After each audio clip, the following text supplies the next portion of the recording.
On peut s'attendre à des changements peut-être dans les salons de coiffure, notamment pour les personnes non binaires. Le diffuseur public nous apprend ce matin que le tribunal des droits de la personne a condamné un salon de coiffure à payer 500 $ en indemnité à une personne non binaire parce qu'on l'obligeait à choisir entre une coupe homme et une coupe femme. Alors, on va parler tout de suite avec un des copropriétaires de ce salon qui a été visé par ce jugement, André Dagenet, copropriétaire de Station 10. Bonjour. Bonjour. Bien, d'abord, comment vous réagissez à ce jugement qui condamne votre salon à payer, à verser 500 $ à cette personne qui a porté plainte? Bon, c'est un petit peu déplorable, sauf que quand on était dans le tribunal, on voyait que la décision s'en allait possiblement vers ça. C'est comme un petit peu une mesure mitoyenne pour plaire aux deux parties, là, disons-le comme ça. Mais cette décision-là, est-ce que vous allez la contester? Là, on est en train d'analyser ça avec nos avocats. C'est de voir, qu'est-ce qu'on va faire avec ça. C'est sorti quand même assez récemment. On n'a pas eu le temps de discuter de ça, mais je peux vous dire que quand même, j'ai beaucoup de support là, depuis ce matin. On reçoit beaucoup de courriels de personnes qui sont, qui trouvent la situation un petit peu aberrante et puis qui nous disent, vous devez contester. Honnêtement, on n'est pas rendu là encore. On va analyser la situation. Parce qu'il y a des mesures qui ont été mises en place pour être plus inclusifs, notamment, là.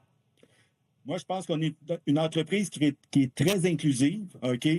Nous, on essaie d'être un bon citoyen corporatif. Ça a toujours été comme ça.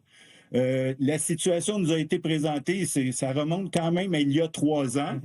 C'est une demande tout à fait banale là, d'une personne qui veut se faire couper les cheveux, qui indique qu'elle ne se considère pas ni homme ni femme.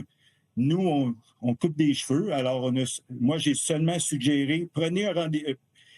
Choisissez ce que vous voulez, peu importe, c'est lors du moment que vous êtes assis sur la chaise que vous allez discuter avec la coiffeuse ou le coiffeur, puis en bout de compte, l'important, vous allez sortir avec une belle coupe de cheveux. C'est aussi simple que ça.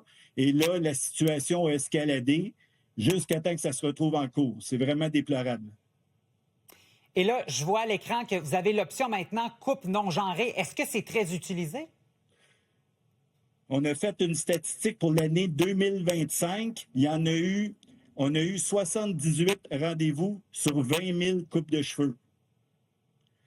Donc, c'est assez marginal. Si on fait le calcul, c'est 0,39 %.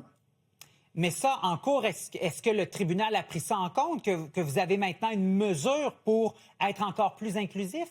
Exactement. Le tribunal a pris ça en compte. La façon qu'eux autres expliquent, c'est que notre mesure aurait dû être plus rapide. Donc, on aurait dû trouver un accommodement au moment que la personne l'a demandé. OK? Alors que quand la personne l'a demandé, qu'est-ce que nous, on a fait? On a dit, on prend votre demande en considération. Lors d'une prochaine mise à jour de notre site Web, on va évaluer la situation. Et puis, c'est ce qu'on a fait quelques mois plus tard. Quand on a fait la mise à jour, c'était important pour moi de m'assurer auprès de mon personnel que c'était un service. Est-ce que c'était un service qui était demandé? Est-ce que c'était est-ce qu'il y avait souvent des clients qui demandaient pour ça et tout ça? Puis bon, c'était occasionnel. La mesure technologique de mettre le site à jour était possible. Donc, on a fait la mise à jour tout simplement et rendu là, on a gardé ça mort. Mais c'était tout simplement une mise à jour comme ça, tel que promis lors de la première discussion avec la personne non-genrée. Puis nous, c'est business go on. C'est comme, on continue comme ça. Et puis là, ça allait escalader à la commission des droits de la personne. J'ai eu une discussion avec la personne, avec la personne qui m'a téléphoné pour me dire qu'il y avait une plainte à notre endroit. J'ai été vraiment surpris à ce moment-là. Alors, j'ai dit, regardez, allez voir sur notre site Web. J'ai corrigé la situation. Pour moi, c'était une chose, c'était comme un dossier classé à ce moment-là. La personne a été voir, elle dit, c'est vrai, on va analyser ça, on va regarder avec l'autre partie si ça fait son affaire et tout ça. Puis, encore là, quand j'ai raccroché cette fois-là, pour moi, c'était classé. Et là, ça allait escalader jusqu'au point qu'ils nous disent il devrait avoir une mesure de redressement de payer 500 $ un peu pour acheter la paix. J'ai dit, ça n'a comme aucun bon sens. J'en ai parlé avec mon partenaire et puis on a dit, on peut pas commencer ça n'a aucun bon sens. et ça s'est rendu jusqu'en cours. Monsieur Dagenet, merci beaucoup d'avoir pris le temps de nous parler ce matin. Ça me fait plaisir. Bonne journée. Bonne journée.